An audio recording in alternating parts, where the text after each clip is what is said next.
Hey, Barbara. I'm heading out to do some shopping. Alright, I'm coming now. My name is Barbara.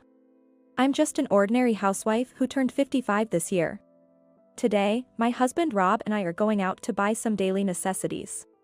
On weekends like this, it's really nice that Rob drives us around. Rob, who is 5 years older, is a humble, kind, and reliable man. This hasn't changed since before we were married. He's truly dependable, and I'm grateful for that. We originally got married through a workplace romance. Back then, it was common for women to resign from their jobs upon getting married. I chose to become a housewife and raised our 2 sons, James and Michael. Since our children moved out 3 years ago, it's just been the 2 of us, living a carefree life. Barbara, do you think this would be good for James and his wife? Rob asked me while looking at baby clothes in the children's clothing section. Well, we don't know the baby's gender yet, so maybe it's better to wait until after the baby is born? You might be right. He's always so eager. But I understand how he feels. I'm looking forward to it too. We're about to become grandparents. We heard from our eldest son, James, about 3 months ago. We're having a baby. Really? Congratulations. You're finally going to be a father. James is finally going to be a parent. Despite various issues, the birth of a child is a joyous occasion. I genuinely congratulated them. 6 years ago, James got married. His wife, Sarah, was a classmate from his college days. When Sarah first came to visit us, she seemed unfriendly and aloof. She must have been nervous. I tried to make conversation to ease her nerves a bit. "Where is your family from, Sarah?" "Colorado," she replied. "Oh, I see. The snowy scenery there is beautiful. We used to go skiing there a lot in the winter." "Uh-huh." I was taken aback by her curt response. Right, it's not easy to get along with your mother-in-law immediately. I hope to gradually close the gap between us. After that, James and Sarah registered their marriage. They started living together in an apartment a bit away from our house. Hoping to get along better with Sarah, I invited James and Sarah for dinner or sent them delicious treats to deepen our relationship. Of course, I wasn't being pushy or sending things uninvited. But Sarah's attitude remained unchanged, always responding with a lackluster, "Uh-huh, thanks." It was nice, I guess. It seemed like I was disliked from the start. Gradually, I stopped contacting James and Sarah. But about 3 months after they registered their marriage, James got in touch. "Hey, Mom, I wanted to talk to you about our wedding ceremony." "Oh, are you two planning to have a wedding ceremony?" "Of course, we are. Sarah wants to have one too." "Is that so? What did you want to discuss?" I was astonished by what James asked. "You want us to cover all the wedding expenses?" When I told Rob, he looked just as surprised as I was. "Yeah, they want us to cover the $30,000 for the wedding." "That's asking for a bit much, isn't it?" "I agree." James's story was this. They wanted to have a wedding ceremony, but neither of them had savings. And Sarah's family couldn't afford to contribute either. So, they were asking us to foot the bill. We decided to invite James and Sarah over to our house on the weekend to discuss it further. "So, what's this all about?" "It's exactly as it sounds," Sarah said brusquely, without even looking at us. "Is this the attitude of someone asking for money?" I glared at James. "Look, James, it's not that we can't afford the wedding expenses, but shouldn't you do something within your means?" Rob spoke gently, as if to counsel him. I completely agreed and nodded along. Then Sarah sighed and said, "You two want to enjoy the wedding too, right? It's a once-in-a-lifetime event. Why can't you happily cover it?" And James, siding with her, said, "Exactly. It's an important ceremony marking the start of our journey. Think of it as a wedding gift and cover the costs, please." Despite James's desperate pleas, Sarah just blankly stared, seemingly uninterested. How can she be so uninterested to see her own husband pleading with his parents like this? But we couldn't refuse our own son's earnest request. We have no choice, do we? In the end, we agreed to cover all the expenses for the wedding. Sarah gave us a perfunctory thank you, but we were left feeling unresolved. They're young, maybe they don't realize how significant this is. After discussing it with Rob, we decided not to fuss over it and just celebrate the occasion. And then, 2 years after the wedding, we heard that James and Sarah were expecting their first child. As usual, there was no direct contact from Sarah, we only heard the news from James. However, filled with excitement and joy for our first grandchild, we wondered, what would be a nice gift for the baby? Is there anything they'd like to eat? We asked James to inquire with Sarah. For the baby gift, she says a car would be nice.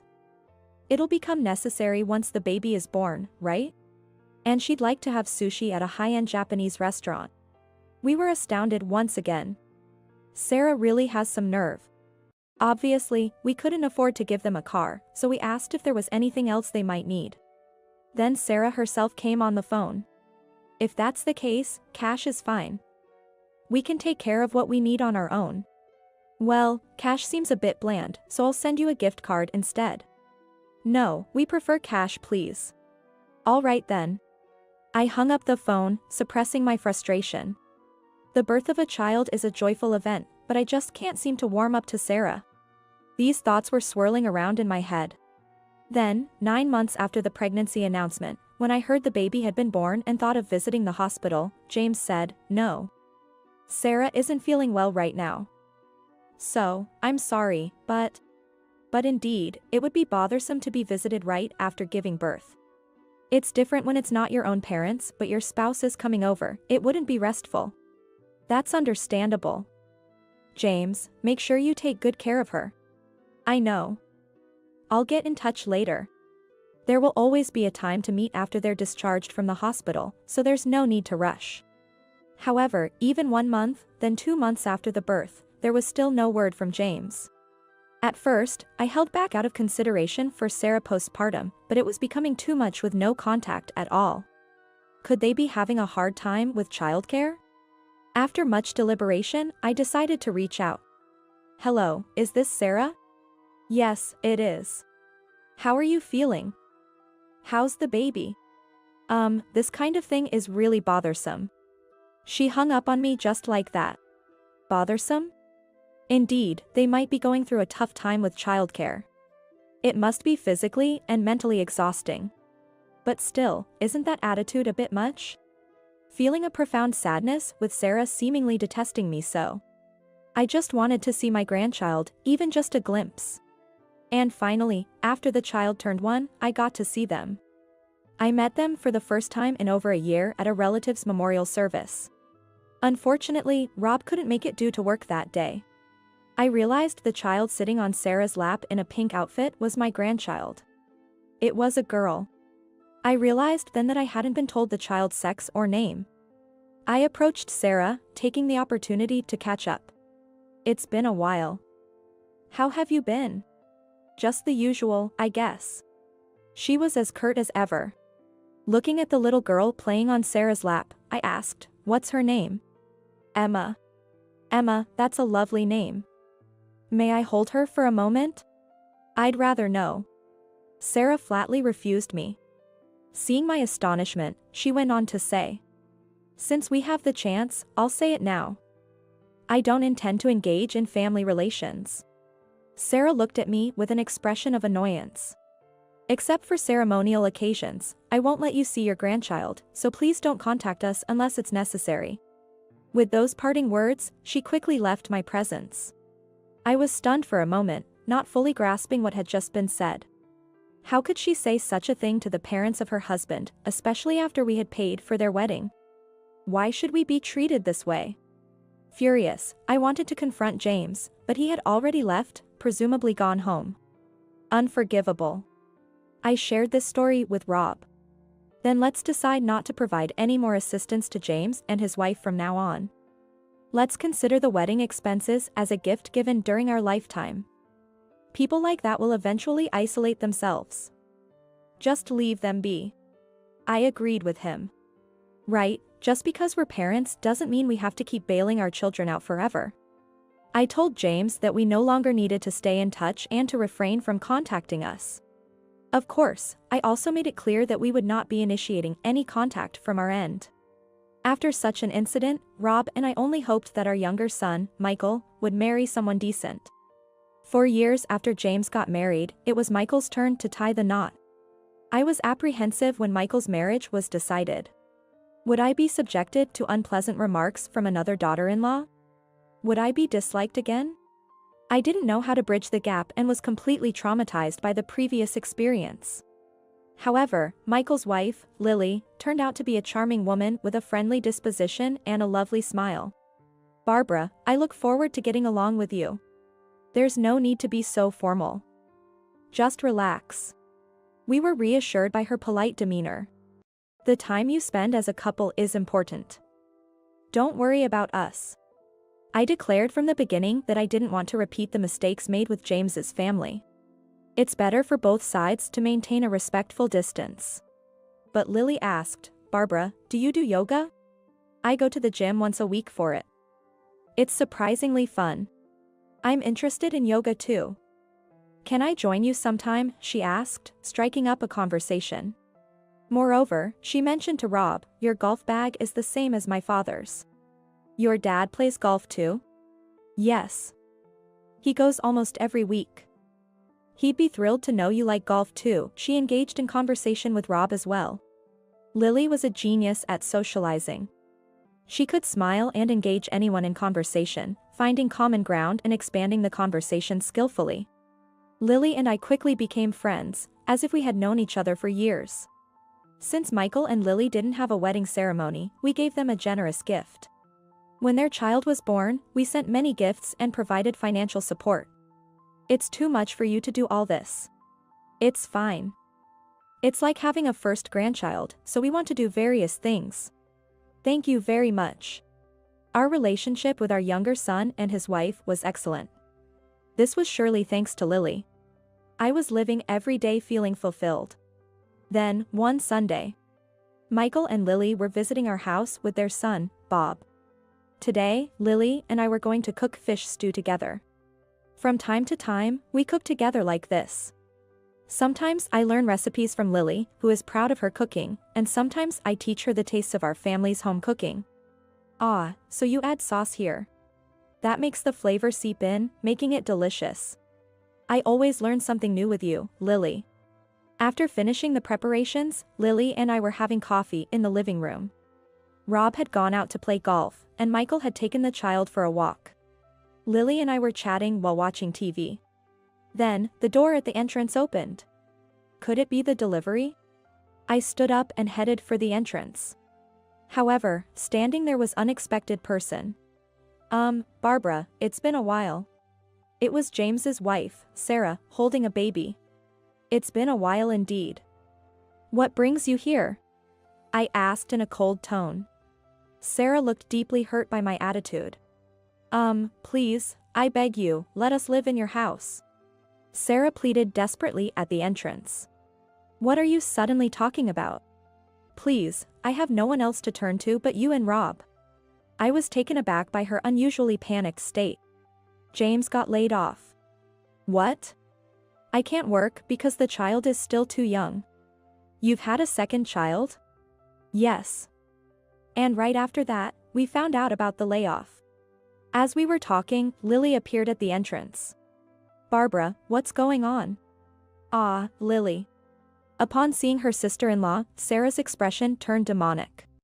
Why are you here? Because of you, I'm like this house is mine. You need to leave immediately. Sarah started screaming incoherently. I am the wife of the eldest son. You should leave. Be quiet. I shouted loudly, reprimanding Sarah's unreasonable behavior. But Barbara, you're always so friendly with the younger son's wife. We are the eldest son's family. You're neglecting the rightful heirs. And it's all because of this woman. Sarah broke down in tears, saying such things. It seems she has somehow convinced herself that we are living with Michael's family. I sighed deeply. Look, you were the one who refused to have anything to do with us, remember? And now you expect us to let you live here? Don't you think that's a bit presumptuous? But we're the eldest son's family coming back to live with you, with our adorable grandchildren. Isn't that all good? Grandchildren who we're only supposed to see at ceremonial occasions are practically strangers. How can you expect us to feel attached to them? Sarah's face was filled with despair at my words.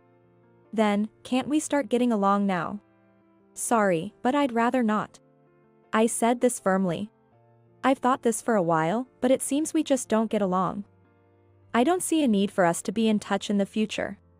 I rejected her outright. You old hag. With those foul words, Sarah stormed out. Later, James also made a similar request for assistance. However, Rob and I refused. We told them to manage on their own without relying on us. Apparently, they had no one else to turn to and ended up living in dire straits. I do feel a bit sorry for James, but that's the consequence of choosing such a partner. With 2 children, I wish they would act more responsibly as parents. It turned out just as Rob had once said, they will end up isolating themselves. Sometime later, congratulations on your 25th wedding anniversary, Barbara and Rob. This is a small gift from us. With those words, Michael and Lily handed us tickets for an overseas trip. Is it really okay to accept something so expensive? Lily arranged everything. Michael said with pride. Thank you, Lily. But are you sure? Please don't hesitate. I consider you and Rob like my own parents. I was so moved that I couldn't help but cry. Rob didn't show it, but I'm sure he was crying tears of joy on the inside too. I hope Michael and Lily continue to live a happy life. I couldn't help but feel that way.